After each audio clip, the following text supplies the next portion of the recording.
continue to be vigilant and protect and serve our city. At this time, I'm going to ask Chief Eric Jones to come forward to provide additional insights and details regarding this morning's incident.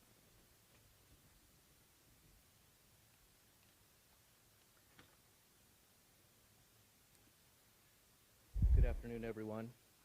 It's a very difficult day for everybody here at the Stockton Police Department, for our community. Here we are in National Police Week, where we honor the fallen officers who have given the ultimate sacrifice nationwide. Actually, we were wearing these mourning bands, the black bands, this week to honor fallen officers across the nation over the years. And so, unfortunately, we had that happen to one of our officers today. So it's with great sadness, that I'm here today to inform you that Stockton Police Officer Jimmy N., I-N-N, was shot and killed in the line of duty. He gave the ultimate sacrifice, and he came to work every day putting his life on the line for complete strangers he'd never met, coming to work to protect members of our community, knowing it's a dangerous job, and knowing that going to disturbance calls are extremely dangerous. But we do it because it's what we do to protect our community, and sometimes that sacrifice comes up, and unfortunately it did for us today. I'm going to go over some preliminary information of what we know so far. This morning at 9:45 a.m., the Stockton Police Dispatch Center received a call of a disturbance in the 4400 block of La Cresta Way in North Stockton. The caller reported hearing screaming, saw a woman with a ripped shirt who was bleeding, and appeared to have been assaulted. Stockton Police Officer Jimmy N. was dispatched to the call and arrived on scene at 10:07 a.m. Shortly after arriving on scene, Officer N. was in front of the residence when he was shot by the suspect, a black male adult. It was a violent, blatant, and very sudden assault on our police officer. Another uniformed Stockton police officer arrived on scene while this was happening, and he, what we believe, exchanged gunfire also during about that time. The suspect briefly then entered his home and returned moments later holding a young child. The suspect began to strangle the child in front of our officer and refused to comply with the officer's commands. A community member tackled the suspect as the officer approached, and the officer discharged his duty weapon, striking the suspect. Indications are that the suspect was attempting to kill the child, an 8-year-old boy. Stockton Police Officer Jimmy N. was transported to a local hospital where he died from his injuries. The suspect was also transported to an area hospital and also died from his injuries. This is now a multi-agency protocol investigation, which includes the San Joaquin County District Attorney's Office, the California State Department of Justice, the San Joaquin County Medical Examiner, and investigators with the Stockton Police Department. Please remember that information is still coming in, as this is an ongoing investigation.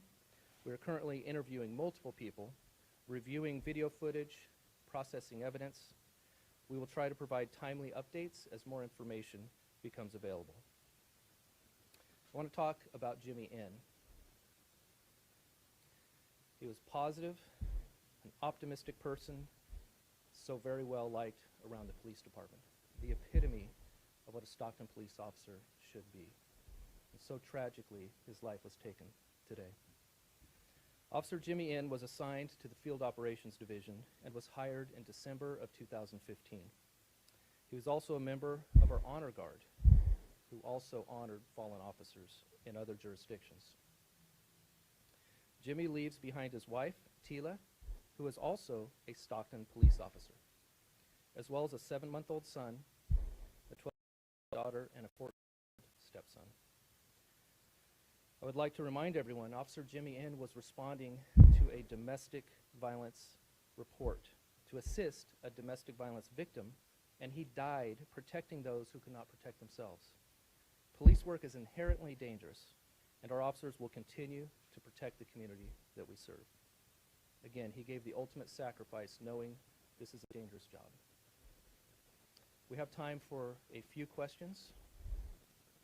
Chief, I saw from TV that there was a bullet hole in the window of the patrol car. Was that officer in the car, and did he have a chance to even get out of the car with the injured that he sustained? Yes, I'm able to state that Officer N was shot near the front door of the residence. It was the second responding officer who we believe exchanged in gunfire as that was happening, and he was at his vehicle during that time. We do believe preliminary indications are that some of the bullets from the suspect may have struck the police car as he was rolling up to the scene. And Chief, have you been there before for that suspect in particular? I don't have that information available, but we will provide it when available. Chief, have you established a relationship between the man involved in this and the woman child? The exact relationship for the domestic dispute, we aren't able to provide exact details with the female that was involved in the original call for service, as well as the child that we believe he was attempting to kill in front of the police officer.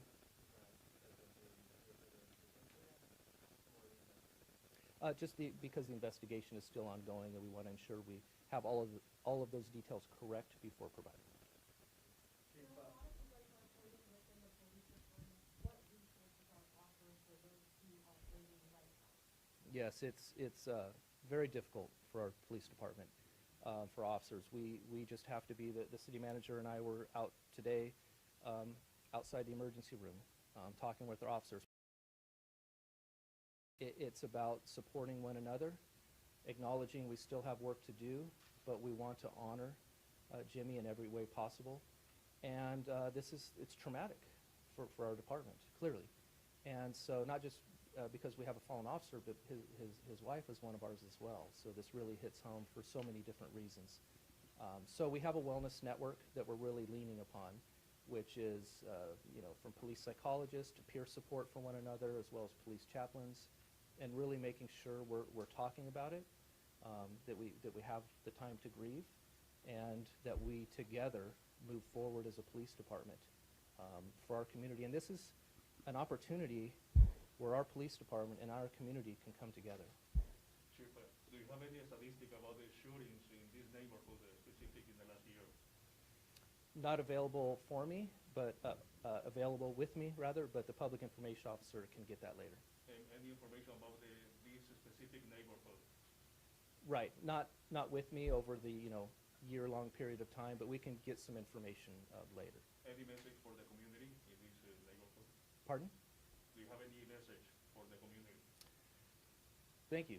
The message I would have for the community is to honor Jimmy N. for laying down his life to sacrifice for others, to acknowledge that police work is dangerous and we should support our police officers as much as possible, but also that this department will move on, and we will work together to move forward to protect our community. Chief, sorry for your loss. I wanted to ask you about some more detail, as much as you can provide us, and I appreciate what you have so far. It sounds like it was a chaotic scene from the moment that Officer Ian arrived to the moment that suspect was shot. How rapidly did that happen? How quickly did that all unfold? If you could walk us through that a little bit. And then also, if you could speak to this neighbor, Good Samaritan, who jumped in. I mean, that sounds like a hero right now. Yes, it's a very brave thing to do, to engage in a dangerous situation like that. And that citizen may very well have helped save that child's life as well, so the officer was able to take the action that they did at the time. I would just say that it unfolded very rapidly. From the moment of the suspect shooting Officer Jimmy in near the front door, and then possible continued exchange of gunfire, to then coming out of the residence with the child, and then the assailant attempting to kill the child there by strangulation. And again, those events unfolded quite rapidly. Over a matter of minutes? Was it 10 minutes, 2 minutes? I would say a couple minutes. Was he shot back in That's, the specifics of that are still under investigation, yes. We have time for one more question. Chief, if you're talking to Taylor, and what was that conversation like? Was she working today? I'll just say this, Tila's an amazing woman, an amazing spouse, and so, yes, we had a conversation, but I'm going to keep that conversation between us for interest of the, and respect of the family. But she's an amazing woman who has an amazing amount of support from this police department and from this city. Thank you, One everybody. last question, I'm sorry. Was Officer Ann, as far as you know, able to communicate anything at all to this suspect prior to him being shot? That exact part is still under investigation as well. Okay, thank you, everybody, for being here.